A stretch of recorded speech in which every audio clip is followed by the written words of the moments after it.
Okay, we'd like to welcome Tom Hoge to the interview room here at the Charles Schwab Challenge here in 2023. Tom, thanks for joining us. Kind of a local, you live here, went to TCU. Just what's it like preparing for a tournament in your hometown? Yeah, you know, it's fun, it's different. I would say it's certainly changed a lot now in my 9th year on tour. You know, a lot more going on this week for me.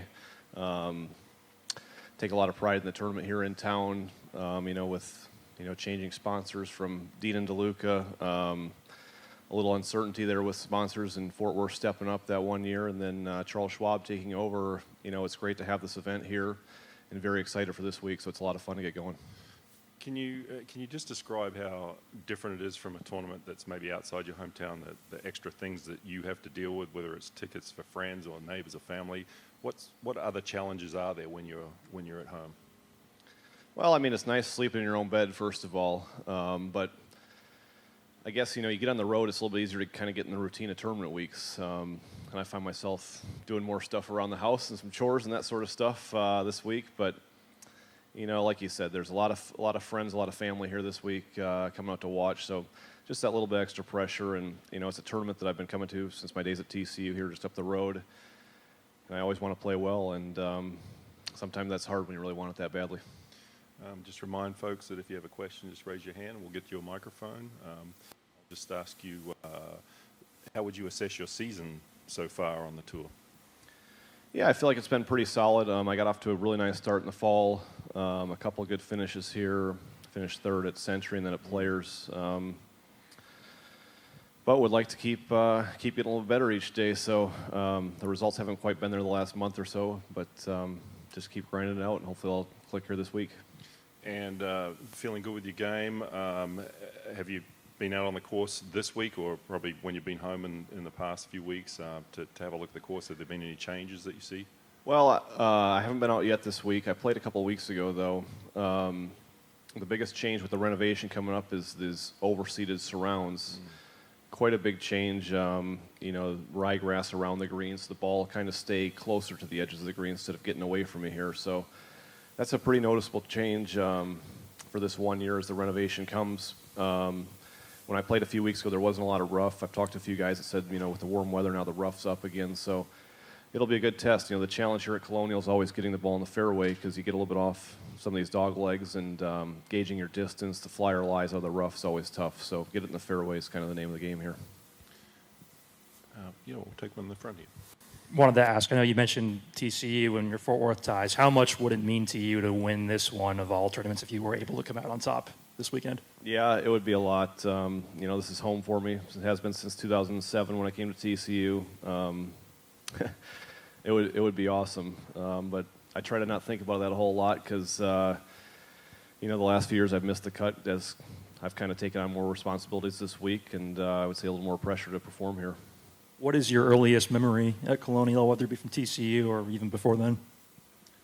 Yeah, I remember watching it when Annika first played here. I had friends that were playing on the TCU golf team at that time. That was before I was at TCU, so it was always fun to watch. And we came out a few times while I was still in school here. I remember coming home from the NCAA tournament, coming right out to watch J.J. Henry in one of the final rounds out here. So it was always fun. You'd walk right down from campus and be close, so it was great. We'll take one from Todd over here. Tom, what do you make of what Michael Block did last week and the fact that he has an exemption into this week? Yeah, it was incredible. It was a brutal golf course, so to do it on that kind of a test, I think really speaks to his game and the way that he played, because that exposed every weakness you might have out there, and he passed the test very, very well. So, what a great story, and it's pretty cool to have him here in Fort Worth and see if he can keep it going. He's fun for all of us to watch. Just adding to that, have you had an experience like that where you played with somebody that maybe hasn't had that exposure in that situation that you recall recently? I can't recall anything, no. Going back to this tournament, that you've had 6 starts here. You mentioned that getting a couple of missed cuts recently. Your first event here, I think you finished top 20. But what is it that you need to do now, event to perform at the level that you can? Yeah, I feel like it's a golf course that really should suit me well. I feel like my iron game is kind of the strength of my game. So to me, it comes back to hitting fairways like we talked about. And, I felt like I played pretty well my first few years here. I finished 17th, I think, my first year, and felt like things were rolling along pretty good, and then stumbled a bit the last few years. So try not to put too much into that. Just get back to kind of being me and playing golf, and away we go. I know golf for you guys is always that top 30 at the end of the season. You did it last year, last year. Also, it's a Ryder Cup year. Is that sort of in the back of your mind? You've had a couple of top threes, as you said, at some pretty big events, the Players, the Century. But also, you and Sahith Theegala combined to win a team event at the end of last year. I think that carries any going forward to maybe be, move up into that consideration?